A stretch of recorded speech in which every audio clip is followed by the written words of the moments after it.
The Daily News Online presents Inside High School Sports. Brought to you by Tonawanda Valley Federal Credit Union. With your host, Alex Brasky and Nate Ryder.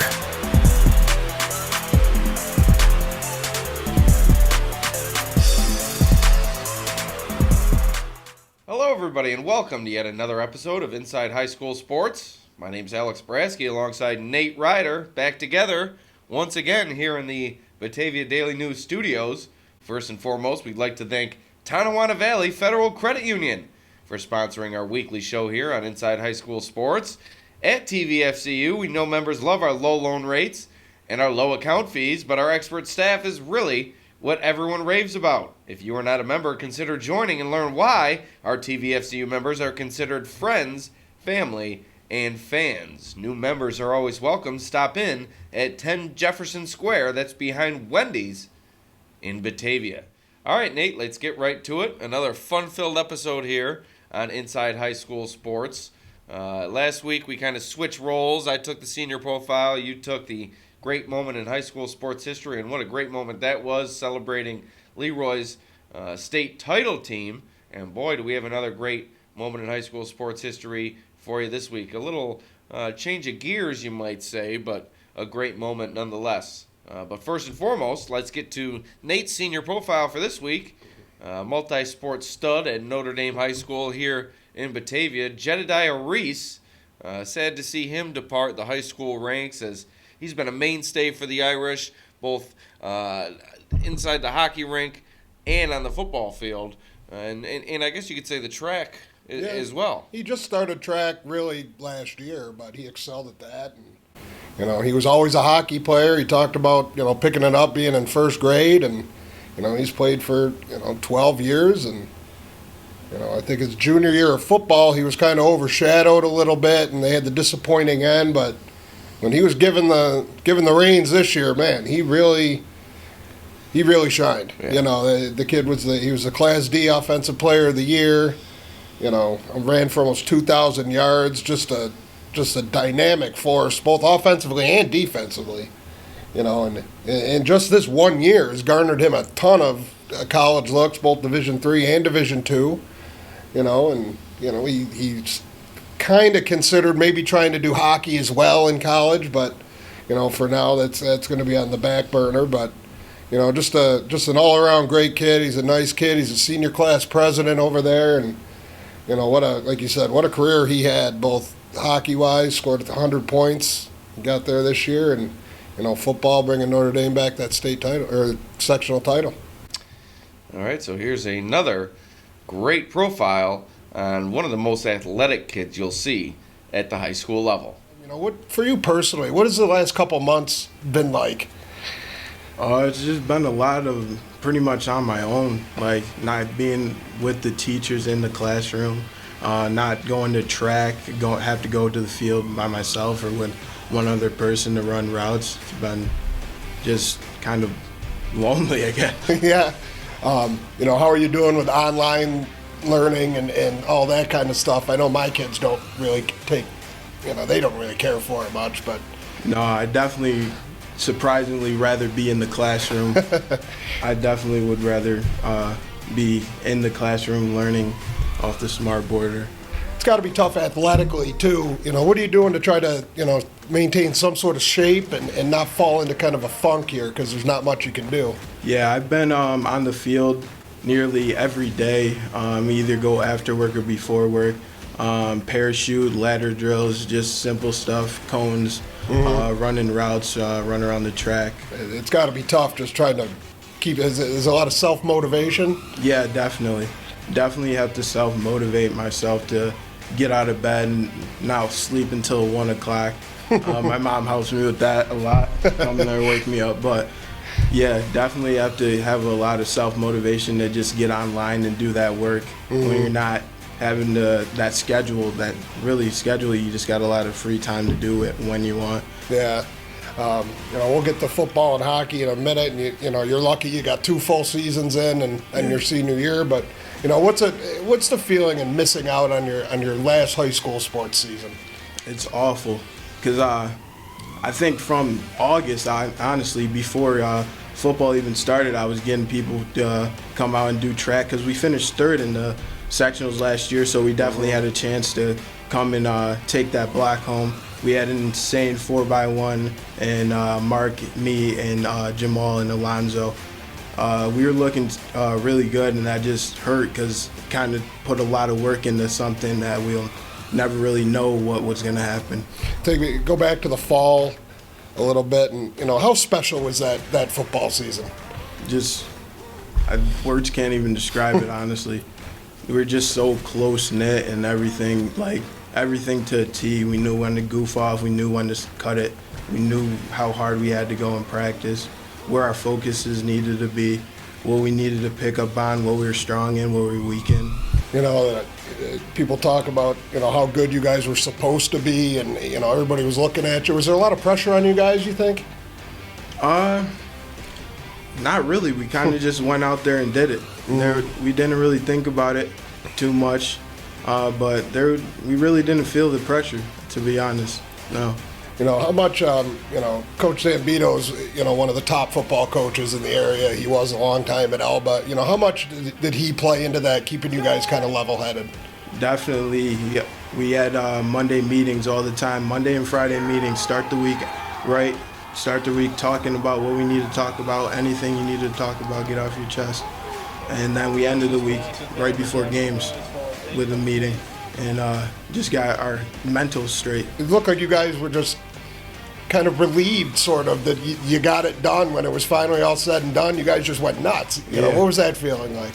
It was absolutely just glorifying. Like, it's been a long time coming, just ups and downs and struggles within the program, and to come out there and maybe be just not having much confidence in us in the public just because of what happened in the 2018 season when we were favored.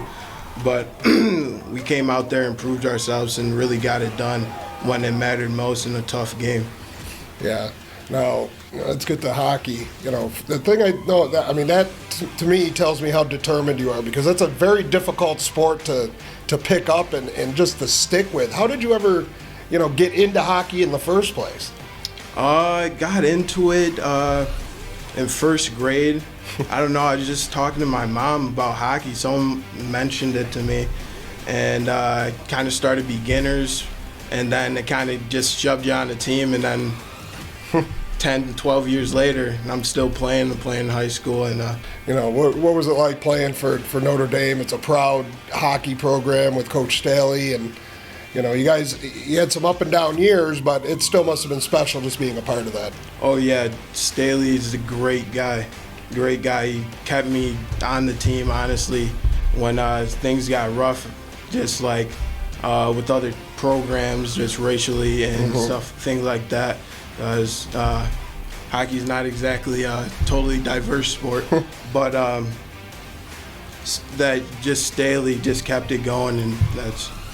I was going to add, it's got to be rough just knowing, that's going to happen, and nobody can hear it except you. Talk me, just the mindset of just trying not to completely lose your cool. It definitely took a lot of growth. Because I know from freshman years to senior years, definitely different preparation before the game, and it's crazy that I would have to do that, or other kids on my team would have to do that, such as Alonzo. You have to prep before a game, not focus only on the game, but what might happen in the game, what might be said in the game. It's just... It's ridiculous. You also became one of the few 100-point scorers in Notre Dame history. What did that mean to get to that point? It just proved that I really could do it, and I was just proud. Just my teammates chipping in, feeding me the puck, flying into the systems. Like, it was awesome, definitely. Now, moving forward, I know you got a couple Division II offers, I believe, from Mansfield and American International. Yep. You have a few Division III offers as well locally, and what are you looking at?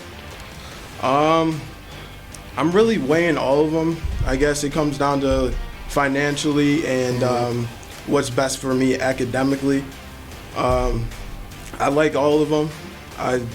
see myself playing at all of them, which I know I can't do, but it'd be nice if I could. But I definitely think I just thinking, I don't know. I really don't completely know yet. Yeah. But I'm definitely going to have a decision soon. You know, obviously it's a tough choice, but it's got to be cool for you just to be able to, you know, people are recruiting you. They want you to come and play football for them. What is that feeling like, knowing that all the hard work's kind of paying off here? Definitely, it feels good because even behind the scenes I was working, just mentally and physically working, getting myself prepared because I know I wanted to be at that college level. And I know I wanted to have options. I didn't want to have one school. And it definitely shows that hard work definitely pays off. You know, obviously you're thinking of football, but I mean, was there any thought process of maybe trying to play hockey? Or was it always football? Yeah, definitely. Honestly, before this year, I always thought I was going to go play junior somewhere and go on to the college level. Mm-hmm. But I did get in touch with the Buff State coach for hockey. He told me I would have a spot if I really wanted it. I could dual sport, which is going to be tough, but yeah, hockey was always in there up until this year, and I just feel like taking a break, honestly, from it, just because of all the things that are going on with it, that I really have to deal with myself because, like you said, other people can't hear it, and but definitely like I won't have that support system, honestly, with kids I've grown up playing hockey with for 12 years that know what's happening on the ice. Maybe it's just a different scene, and it's definitely on the back burner. I definitely gonna go back to it, I can tell you that for sure. Just my freshman year for sure I'm gonna start with football, and I know that. Have you thought about how different, you know, obviously you guys played at a high level, but Class D football in Section 5 is a little different than even Division 3 or Division 2. You know, have you thought about how much more work is going to go into this? Oh, definitely. Definitely. I know how much more work and fine-tune my skills need to be, but I'm willing to do that work, and I'm willing to put it in, and I think it should be something special. I really do. You know, you think about that team. You got Keith going Division 1 and Mason going Division 2. That's one of the schools you're looking at, and then yourself. You know, what was it like having all that impressive talent on one team? It just shows what the area really has to offer. We're not really looked at all that much out here in New York. New York is one of the poorest recruiting. Western New York is one of the poorest recruiting spots, but we definitely got talent, and we're definitely able to play ball. So, you know, when when all this is kind of over and it's kind of winding down, what's one of the first things you're going to want to do when they kind of say, okay, you guys can all go out and get back to normal? I'm probably going to go get the team out and run some routes, play some 7-on-7. Definitely, I'm going to hit the ice for sure. I've been itching to get out on the ice, play some pickup. Now, you're also the senior class president at Notre Dame, I believe. Yes, sir. You know, what have you kind of learned from these past couple of months that, you know, what has this whole pandemic and quarantine kind of taught you? It's really proved to me how close-knit the ND family is and how supportive they can be, and they will be. They're going to help you no matter what. They're going to be there for you no matter what. Throughout my 4 years there, they're always been there for me, helping me through everything, whatever I needed. It really kind of brought us closer together in a way, while distancing us. So. Yeah, obviously going to Notre Dame's it's special, and you mentioned how tight-knit it is, and you know, what did it mean for you to be able to go there and excel both athletically and academically, and what did that school kind of do for you? Notre Dame's really helped me grow as a person and as a man, developed me into the person I want to become and are becoming now. It kind of let me figure my way out down the path here, and they've just really helped me in so many ways. It's just unexplainable. Tonawanda Valley Federal Credit Union, we have members of all types. From Blue Devils to Knights to Dragons and Leprechauns, we have solutions for all their financial needs. We not only provide checking and savings accounts, but also loans for vehicles and student loans. Our members also enjoy exclusive benefits through our scorecard rewards programs. To become a member, you can stop by our office in downtown Batavia or give us a call. Tonawanda Valley Federal Credit Union, local, personal, and owned by members.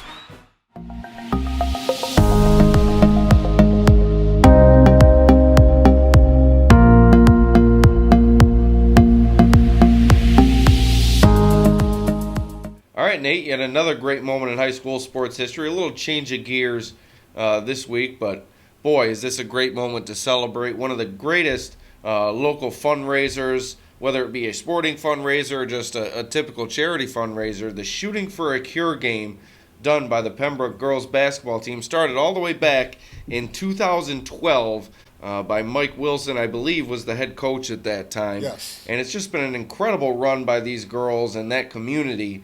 They've totaled $151,673.66 since 2012. That's down to the penny. Now, who was the cheapskate who donated 66 cents? I agree, but Is that you? With taxes involved and all that, you never quite know how that works out.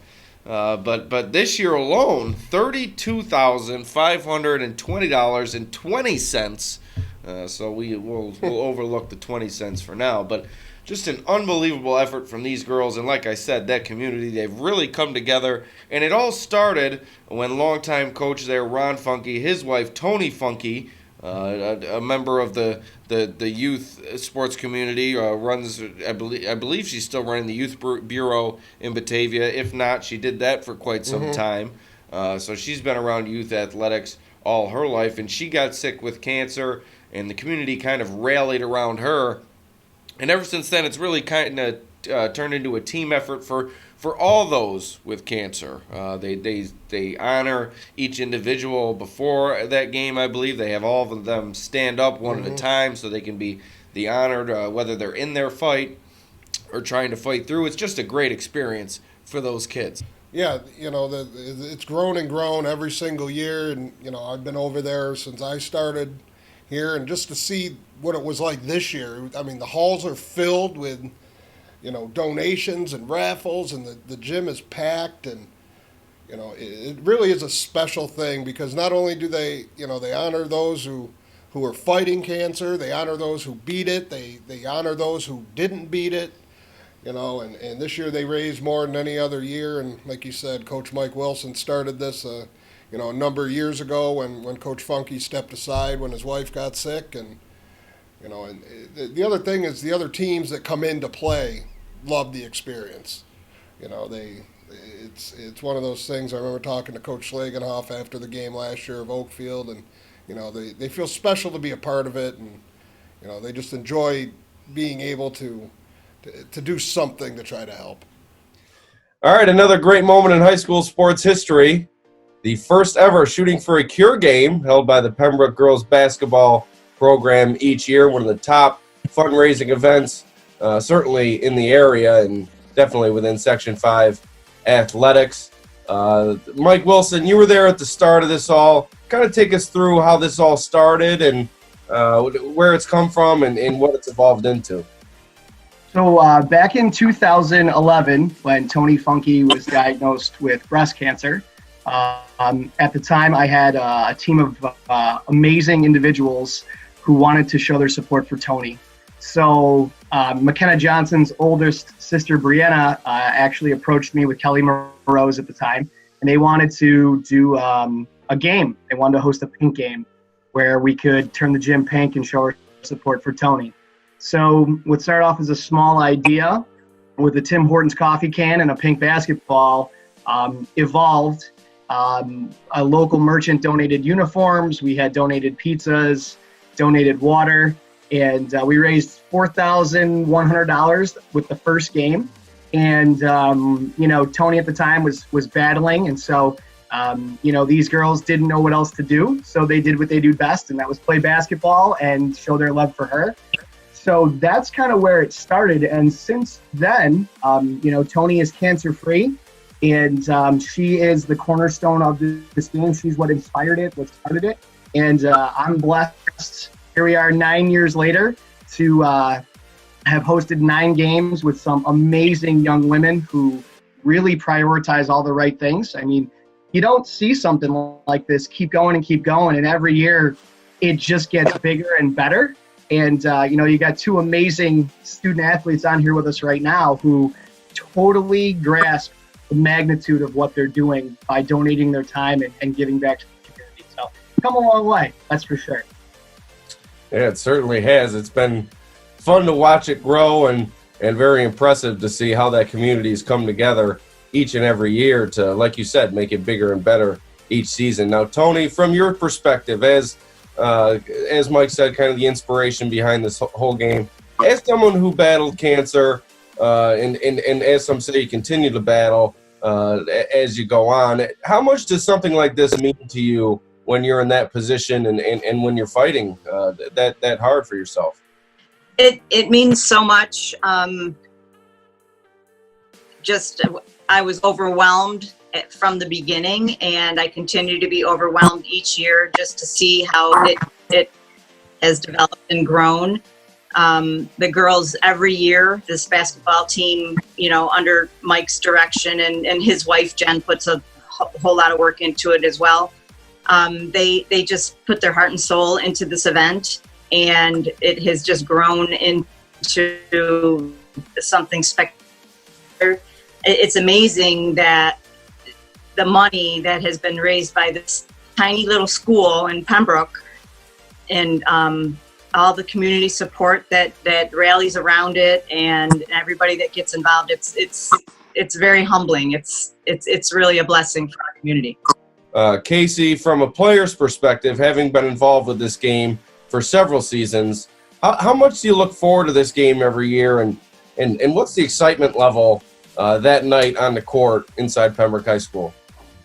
I mean, for us, it's not just a game. It starts in the summer. Like, we go out and we get donations, and it really leads up to it. And it's definitely way bigger than sports or just basketball. So that night is honestly, we all say it's indescribable, because the energy there, the whole community, surrounding communities, great feeling that night. Now, McKenna, kind of like Casey said, the whole community's there each and every year. Really, it seems like the whole town of Pembroke is inside that gym. It's crazy, just the amount of support that event garners each year. How much does that mean to you as a student, as someone who is a part of it each year, to see coming together of sorts like that, and how exciting is it to be a part of that? Seeing everybody come together, really, it's kind of emotional.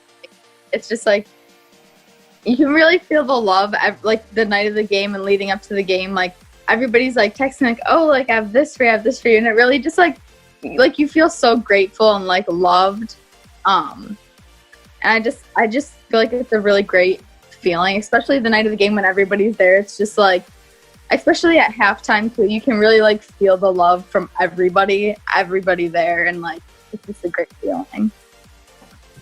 Now, Mike, in today's day and age, and you don't see enough of that, I don't think. I think a lot of people would say that the coming together just from everybody of all walks of life, and kind of like I asked McKenna, how impressive is that to see a small town like that show up in droves, and how impressive, is it to see the students do the same thing?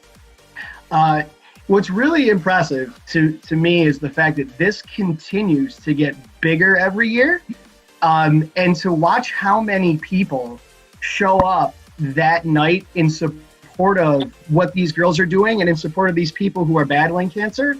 It's very overwhelming. I mean, we are a very small community. I think McKenna and Casey's class is going to graduate around 70 kids. And yet you have 1,500 people at our school that night, easily packing the hallways and packing the gym. And to see a collective like gathering like that is very inspiring, because really at the end of the night, whether Pembroke wins or loses, people don't remember, and they don't even check the score.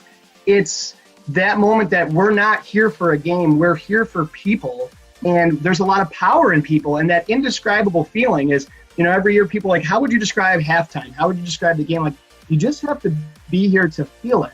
And to listen to Tony and McKenna and Casey echo that, it's overwhelming. It really is, because it's what love feels like. It's what that community togetherness feels like. And it gives one day of the year, our small pocket in Genesee County, it gives us hope, it gives us love, it gives us a feeling of togetherness, because everyone's in pain, everyone's there in support. And to get that kind of atmosphere, you can't find it anywhere. It is small town America at its best. And I think it's something that the Pembroke community takes a lot of pride in. I mean, that school is more packed that night than it is all year for anything else.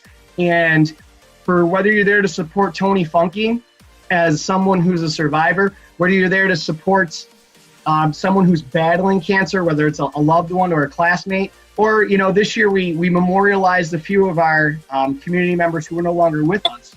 Regardless of why you're there, that love and that hope, you can feel it. And then to have these two girls on here right now, when this game started, they were in third or fourth grade. And now here they are as incredible young women who are going to make an incredible impact on the community, and they value service over self. And to have a team of girls wanting to do that every single year, I mean, as a teacher and as a coach, it doesn't get any better to know that they're really putting those things first. And for Tony, she's had a front row seat as someone who's battled it. And the game was really in support of her, to watch it evolve through Ron's battle, and to be there as someone who is legitimately, she is that evergreen cornerstone of what we've been doing at Pembroke. I know that she gets a little overwhelmed at times with it too, because it's incredible, this community that we have. There's nothing like it anywhere. And when you talk to Roswell Park, this is the #1 grassroots fundraiser for Roswell Park for cancer research anywhere in the area. #1. It's #1. And it's amazing. Amazing. You're absolutely right about that. It is incredible what this thing has evolved into, and it's an absolutely great thing to see each and every year. And not only the Pembroke community, like you hinted at during that answer, the other community, whatever school you have in that night for the game, gets involved. And Tony, how impressive is that to see from your perspective? And you don't just bring in a team that's a walkover. You've brought in, I believe, Oakfield when they were in a league title hunt, Notre Dame, yeah. Alba, we played Alba too. Yeah, yep. So it's incredible the amount of competitive juice that's in the gym that night as well. And Tony, just how impressive is it to see from the visiting communities for them to come in and kind of put all that aside and come together for a good cause? It's very impressive. I mean, when you think about it, everybody has been touched by cancer in one way or another, and people just really love to support a cancer event, a cancer research event. So for them to come out and spend their money and their time and show their love and support for our event, it's amazing. Now, Casey, a lot of people, when they think charity, they think fundraiser, they don't really put fun with it. But it seems like from this event, everyone always has a great time, and you girls have a great time organizing it, and the lead up, as I believe McKenna hinted at earlier. How much fun is this event for you girls? I mean, like I said, we start off way before the actual date of the event, and it's a form of team bonding for us to be able to go out and get into the community and ask for sponsors and stuff like that. But that night, like before we stay all the way through school, we're there till like 10 o'clock at night. Like, you don't want to leave after the game, because like the whole atmosphere is fun and it's loving, and it's, like I said, it's indescribable, but it's tons of fun. Now, McKenna, as fun as it is and impressive, how thankful are you that you got to experience something like this in your small town with your community while you were in high school? how grateful will you be of this experience years from now?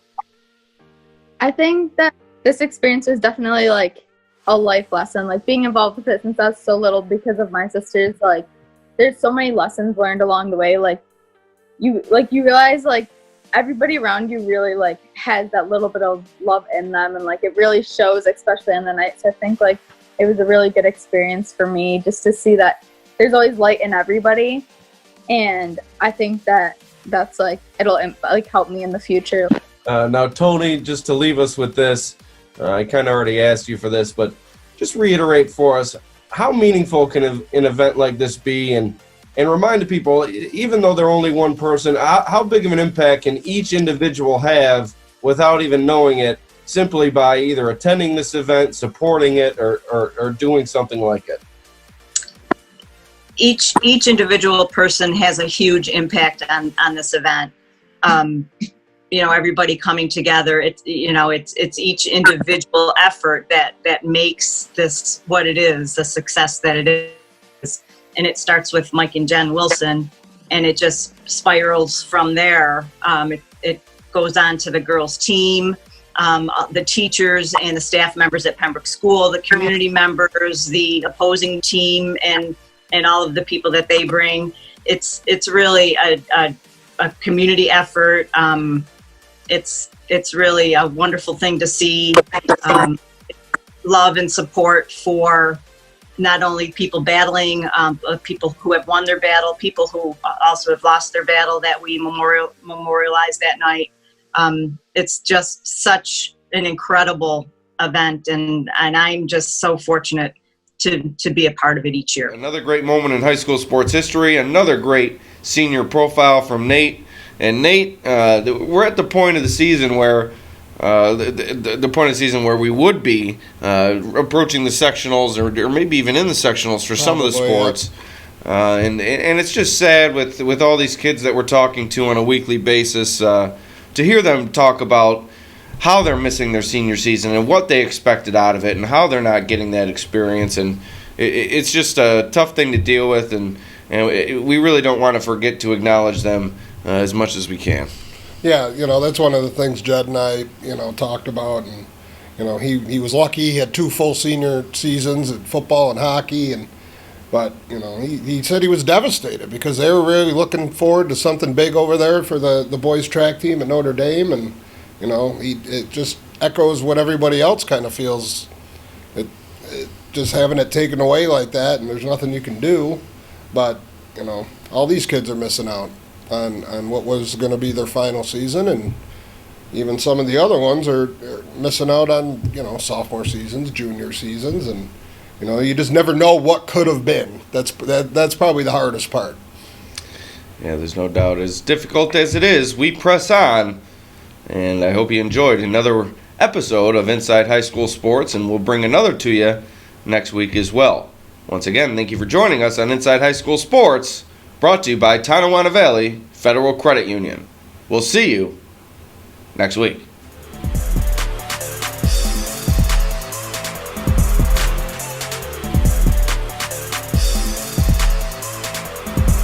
The most valuable player of tonight's Class D championship game from the Batavia Notre Dame Fighting Irish, number 7, Jed Reese.